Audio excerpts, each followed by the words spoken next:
मुझे पता है कि जब भी तुम मेरी कथाओं को सुनते हो, मेरी सच्चरित्र पढ़ते हो, कभी कभी तुम्हारे मन में यही सवाल आता है कि काश बाबा आप जीवित होते तो मैं आपसे मिला होता।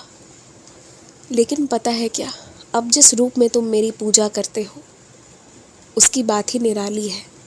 उस रूप तक विश्वास रखने के लिए बहुत हिम्मत, बहुत धैर्य चाहिए, और जो वहाँ तक पहुँच जाता है ना, उसके लिए आगे का रास्ता बहुत सरल हो जाता है।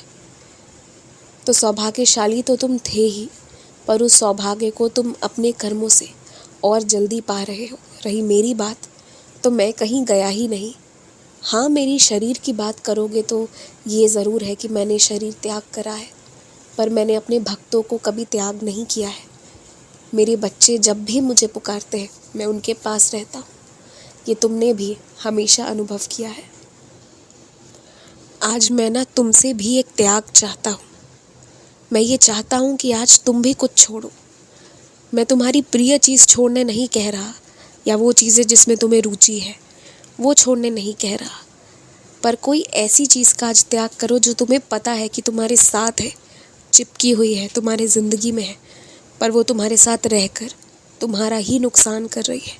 वैसी कोई भी चीज़ हो, कोई भी इंसान हो, प्राणी हो, कोई भी आदत हो, कुछ भी हो, कोई भी ऐसे भाव हो, तो आज तुम उसका त्याग करो। मुझे ये अच्छे से पता है कि तुम अपने लिए कुछ करो या ना करो, पर मेरे कहने पर और मेरे लिए इतना तो तुम ज़रूर करोगे। देखो, अभी कुछ दिनों से ऐसा हो गया है ना कि तुम कई चीज़ों को लेकर चल रहे हो और कई सारे काम करने की कोशिश कर रहे हो, पर जो सबसे अहमियत रखता है, जो सबसे ज़रूरी है, वो तो छूट ही गया है। उस पर तुम्हारा ध्यान जा ही नहीं पा रहा, या वहाँ तक पहुँचते पहुँचते तुम थक जा रहे हो। तो जो सबसे ज़्यादा अहमियत रखता है, दिन की शुरुआत उसी से करो। और जो ये तुम सोचते हो ना कि किसी के पास अपार सुख, अपार धन है और कोई निर्धनी, दीन लाचार है, ऐसा क्यों है? हर इंसान अपने कर्म के अनुसार इस जीवन को भोग रहा है, और कुछ लोगों को ऐसा नहीं है कि उन्हें मिला नहीं था। उन्हें इस जीवन में भी सुख, समृद्धि सब मिलनी शुरू हुई थी। तो वैसे भी लोग थे जिन्होंने उस पर ध्यान ना देकर जितना भी अभाव था ना, वो उसमें जीना शुरू किए, और उस अभाव के कारण रोते बिलखते रहते थे और हमेशा अभाव को ही चुना, हमेशा अभाव के बारे में ही सोचते रहे। तो जो उनके पास था उन्होंने उस पर कभी ध्यान नहीं दिया, इसलिए वो चीज़ें भी उनसे छिन गई हैं। इसलिए मैं तुमसे कहता हूँ कि किसी के बारे में उतना ही सोचो जहाँ तक ज़रूरी है, उसके आगे मत बढ़ो। क्योंकि तुम लाख नहीं, करोड़ों बार भी पूछ लोगे ना, फिर भी जिसे अधूरा सच बताना होगा ना, वो अधूरा ही बताएगा। वो जानकारी पूरी दे ही नहीं सकता, क्योंकि वो उसकी नीयत नहीं रहेगी। समझो इस बात को और फंसो मत। और तुम्हारे मन में जो ये चलता है ना कि कभी किसी दिन छुट्टी लेकर, या फिर किसी खाली वक्त में बैठकर बहुत देर तक पाठ करोगे या नाम जाप करोगे, या सिर्फ कोई जाप करोगे जिससे कि तुम्हें ईश्वर के होने का एहसास हो, तो ऐसा नहीं है कि ईश्वर को अपने समीप पाने के लिए, उसे महसूस करने के लिए तुम्हें घंटों जाप करना होगा।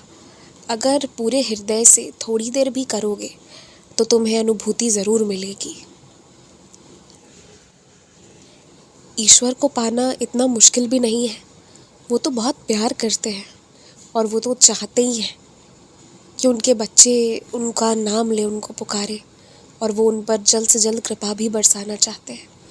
बस बात ऐसी है ना कि जो सोचा है, जितनी सेवा सोची है, उसमें कभी भी कमी नहीं होनी चाहिए, और उसमें कभी भी छुट्टी नहीं लेना चाहिए। तो बस ये चीज़ का ध्यान रखोगे तो बाकी फिर कृपा थोड़ी सी सोचते हो बहुत होगी। जिसके भी घर जाना ना, उन सभी के लिए कोई ना कोई तोहफ़ा ज़रूर ले जाना, बिना किसी उम्मीद के ज़रूर लेकर जाना।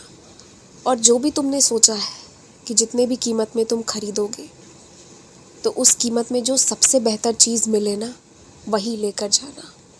कोई दिखावा, कोई टक्कर कुछ नहीं करना है तुम्हें। बस अपने हृदय से जो सबसे अच्छा है वो देना है। हमेशा खुश रहो, हमेशा मुस्कुराते रहो।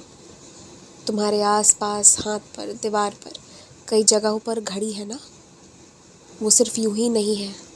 उसमें जो समय दिखाई दे रहा है, उस समय को पहचानो।